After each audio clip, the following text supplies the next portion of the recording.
ورحمة الله وبركاته. نحمده ونصلي على رسوله الكريم. أما بعد فأعوذ بالله من الشيطان الرجيم. بسم الله الرحمن الرحيم. وإذ ابتلى إبراهيم ربه بكلمات فأتمهن صدق الله العظيم. وہ وقت یاد کرنے کے قابل ہے جبکہ حضرت ابراہیم علیہ السلام کا امتحان کیا. جب باتوں میں اس کے پروردگار نے تو اس نے ان کو پورا کر دکھایا. آیت مبارکہ سے اندازہ ہو رہا ہے کہ اللہ پاک نے حضرت ابراہیم کا کوئی ایک امتحان نہیں لیا بلکہ بہت سی سخت آزمائشوں سے آپ کو گزرنا پڑا ہے. آپ کا خاندان حتیٰ کہ پوری کی پوری قوم بت پرستی میں مبتلا تھی. اس کے عقائد و رسومات سے الگ ایک دین حنیف آپ کو عطا کیا گیا اور اس کی تبلیغ و دعوت کا حکم دیا گیا. وہ قوم جو برسہ برس سے بتوں کو سجدے کرتی چلی آ رہی تھی اور جس نے بادشاہ وقت نمرود کو اپنا خدا مان رکھا تھا، ظاہر ہے کہ وہ ایک حرف غلط کی طرف بھی ایک لفظ اس کے خلاف سننا برداشت نہیں کر سکتی تھی. چنانچہ جب حضرت ابراہیم علیہ السلام نے ہمت اور جرأت کے ساتھ قوم کو خدائے وحدہ لا شریک لہ کی طرف بلایا اور عملی طور پر بتوں کی پرستش کے خلاف جہاد کیا تو پوری کی پوری قوم آگ ببولا ہو گئی. نمرود اور اس کی قوم نے آگ کو آگ میں ڈال کر زندہ جلا دینے کا فیصلہ کر لیا. سامعین کرام، ذرا سوچئے تو صحیح کہ ایک پیغمبر پر انسان ہونے کے ناطے کیا گزری ہوگی. ابھی اس کی تبلیغ و دعوت کا پہلا ہی مرحلہ تھا اور اسی میں اتنی زبردست کڑی آزمائش میں ڈال دیا گیا. چنانچہ حضرت ابراہیم علیہ السلام نے رضائے الہی کے خاطر بالخوف خطر اپنے آپ کو قربان کرنے کے لیے تیار کر لیا. وہ وقت آیا اور پوری قوم نے جمع ہو کر آگ دہکائی. جب اس کی لپٹیں آسمان چھونے لگی تو آگ کو اس میں پھینک دیا گیا.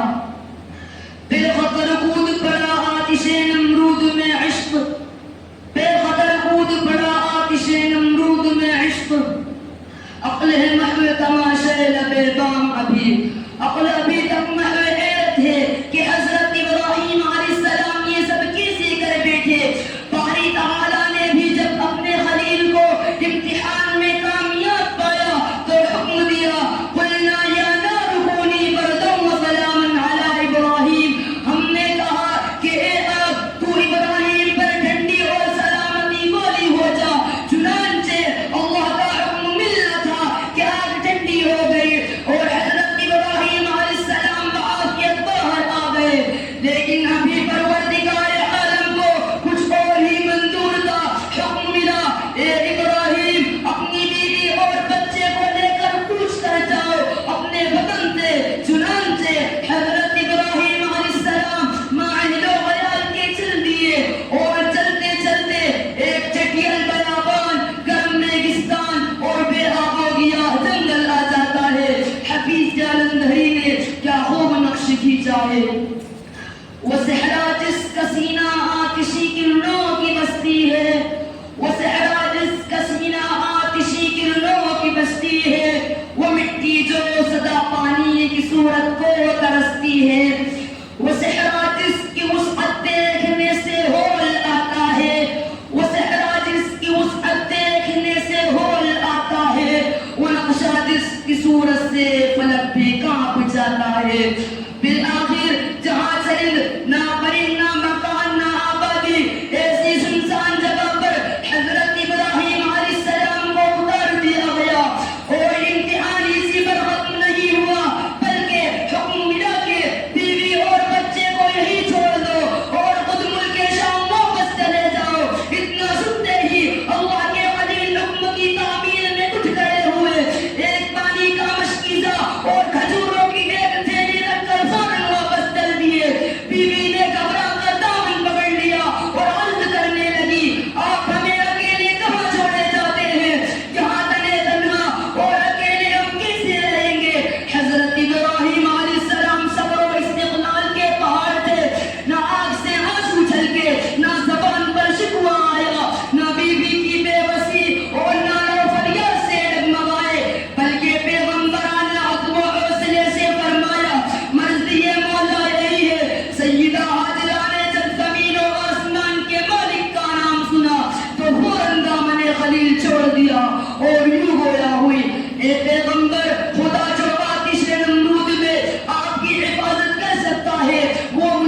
تیزی سے گزرتا چلا گیا.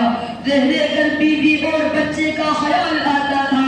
آنکھیں دیدار کو ترستی تھی. قاری تعالیٰ کو پھر سے اپنے خلیل کا امتحان مقصود ہوا، اور یہ امتحان ایسا امتحان تھا جس نے عقل و دانش کے تمام دریچوں کو بند کر دیا.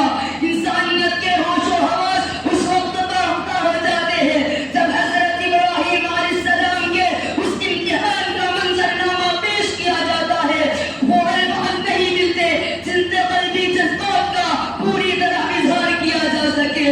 اس کا درد وہی محسوس کر سکتا ہے جس کی اکیلی اکلوتی ہونہار اولاد ضعیف العمری کے عالم میں ہی اس کی آنکھوں کے سامنے سے اس دار پانی سے رخصت ہونے لگے. پروردگار عالم نے حکم دیا، اے ابراہیم جاؤ اور اسی وادی میں اس بچے کو ہمارے لیے ذبح کر دو. حضرت ابراہیم علیہ السلام آخر خلیل تھے، سمجھ گئے کہ مالک نے پھر بندے کا امتحان فرمایا ہے. دوڑتے ہوئے آئے اور بڑے پیارے انداز میں اپنے بیٹے سے کہا، یا بنی انی ارا فی المنام انی اذبحک فانظر ماذا تری. حفیظ جالندھری نے اپنے الفاظ میں اس کا ترجمہ یوں کیا ہے، پدر بولا کہ بیٹا آج میں نے خواب دیکھا ہے. پدر بولا کہ بیٹا آج میں نے خواب دیکھا ہے، کتاب زندگی کا ایک نرالا باب دیکھا ہے. یہ دیکھا ہے کہ میں خود آپ تجھ کو ذبح کرتا ہوں، خدا کے نام پر تیرے لہو سے ہاتھ بھرتا. بیٹا ایک نیک صالح اور بردگار فرزند تھا. نیاز مندی سے فرمانے باری پر سرے تسلیم خم کر دیا اور یوں گویا ہوا، یا ابت افعل ما تؤمر ستجدنی انشاء اللہ من الصابرین. اے ابا جان، آپ وہ کام کر گزریے جس کا آپ کو حکم دیا گیا ہے، آپ انشاءاللہ مجھے صبر کرنے والوں میں پائیں گے. پدر اور پسر اس جگہ پہنچے جہاں یہ حیرت انگیز اور روح پر سخت کارنامہ انجام دیا جانا تھا. باپ نے اپنے لختے جگر لٹا دیا.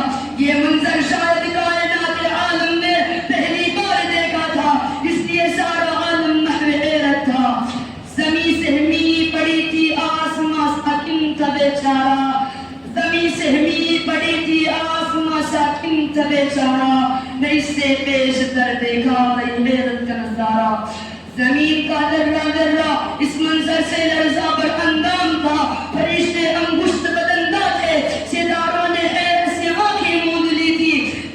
زمین و آسمان کی روح کانپ اٹھی تھی. سری علقوں میں اسماعیل پر چلتی ہی نہ تھی. تیز کرتے پھر چلاتے اسی کشمکش میں تھے کہ باری تعالیٰ کا دریا حکمت جوش میں آیا اور فوراً فضا میں نغمگی بکھیرتی ایک آواز سنائی دی، قد صدقت الرؤیا انا كذلك نجزي المحسنین. اے ابراہیم، تو نے اپنا خواب سچ کر دکھایا اور یہ ایک بڑا امتحان تھا. تمہاری قربانی ہمیں منظور ہے. لو ابھی یہ بندہ حاضر ہے، اسے ذبح کر دو. یہ طاعت اور قربانی ہوئی منظور یزدانی. یہ طاعت اور قربانی ہوئی منظور یزدانی کہ جنت سے یہ بر آ گیا ہے بحر قربانی. وآخر دعوانا ان الحمد للہ رب العالمین.